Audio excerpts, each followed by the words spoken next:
Before we begin, make sure to subscribe so you don't miss the most amazing stories from around the world. Misunderstood deals in all of history. The Alaska Purchase. I mean, this is a story that kicks off with what everyone thought was just a giant, worthless block of ice, and somehow it ends up right at the heart of global strategy in our time. It's a crazy journey. Get this, 2 cents per acre. That's it. For a grand total of just over $7 million, the US picked up a chunk of land more than double the size of Texas. You know, when you see a number that small, it just frames the whole conversation, doesn't it? You have to ask, was this the biggest deal of all time, or were they literally just buying ice? And yeah, that's a big question we're going to tackle here. Was buying Alaska an act of pure genius, some incredible foresight, or was it exactly what its critics called it, Seward's folly, a huge, colossal mistake?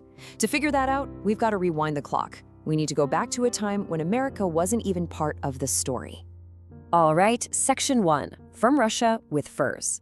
You know, it's easy to forget, but long before Alaska was America's last frontier, it belonged to Russia. And their whole reason for being there, it really boiled down to one thing, one very, very valuable commodity. And we're not talking about a couple of little trading posts here. No way. The Russian-American company was this massive, state-backed monopoly. They were running a huge commercial empire, hunting those precious sea otters for their fur, building settlements. I mean, they were projecting Russian power clear down the Pacific coast, even into California.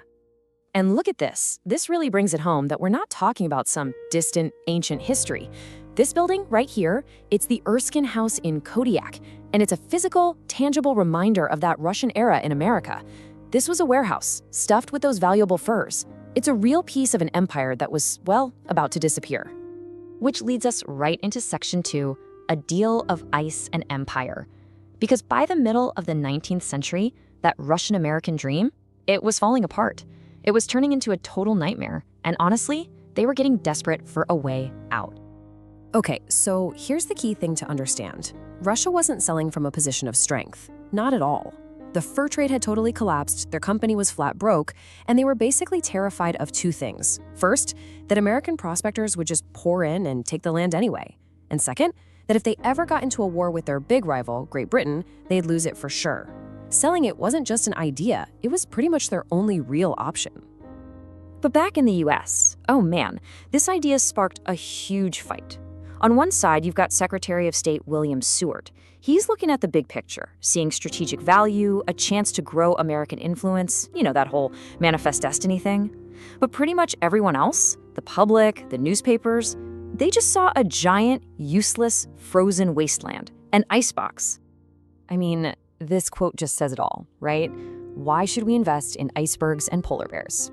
You have to remember, the country was just getting back on its feet after the Civil War. So the idea of spending millions of dollars on some far-off Arctic land, it sounded absolutely insane to most people. The whole deal was a running joke. And get this, even after the treaty was signed, even after they had the big ceremony in Sitka and raised the American flag, the fight still wasn't over. Just look at these dates. It took more than a year for Congress to actually approve the money to pay Russia. The deal came this close to falling apart, even after it was supposed to be a done deal. And for decades after, it really looked like the critics had been right all along. Washington basically forgot about Alaska. It was just this district. No real government, no real investment. It was just seen as this distant, expensive, and, let's be honest, pretty dumb purchase. That name, Seward's Folly, it definitely stuck. But then, everything changed. And that brings us to Section 3, the new Arctic frontier. Because that forgotten, frozen icebox, it is now one of the most strategically important places on the entire planet. This quote right here from a recent White House strategy document snaps us right into the present day. It's simple. Climate change is melting the Arctic. That's opening up brand new shipping routes, uncovering massive amounts of resources, and, well, creating a whole new stage for competition between the world's major powers. So how is the US dealing with this new reality? Well, the plan basically rests on 4 big ideas or pillars. First, there's security, making sure the military and Coast Guard can actually operate up there.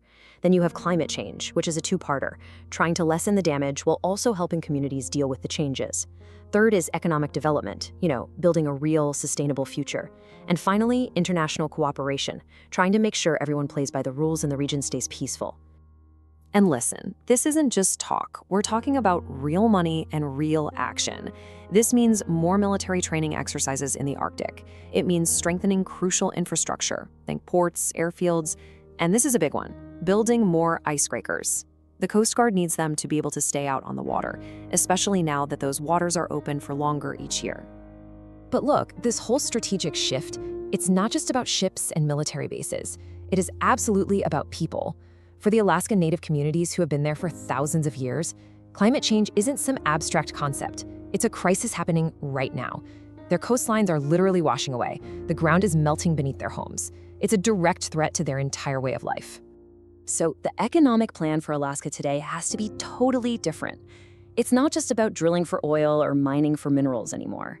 The vision now is about building a more diverse, a more resilient economy. That means investing in things like high-speed internet and better ports, pushing for renewable energy, and most importantly, making sure that all of this development actually helps and protects the people who live there. And that all brings us to our final section, Alaska's unwritten future. It's incredible, really. When you look back at that little $7.2 million price tag, you could see this amazing, sweeping arc of history. The very same piece of land that was laughed at as a folly has become one of the most valuable strategic places in the world. Think about it. The first big discovery in Alaska was fur. Then came gold. After that, massive amounts of oil. But now, as the ice melts and the whole world is looking north, you just have to ask, what's next? What's Alaska's next great discovery? Is it another resource? A game-changing shipping route? Or maybe it's something totally different, like a new way for countries to work together in a rapidly changing world. That question, that's the unwritten future of Seward's legacy.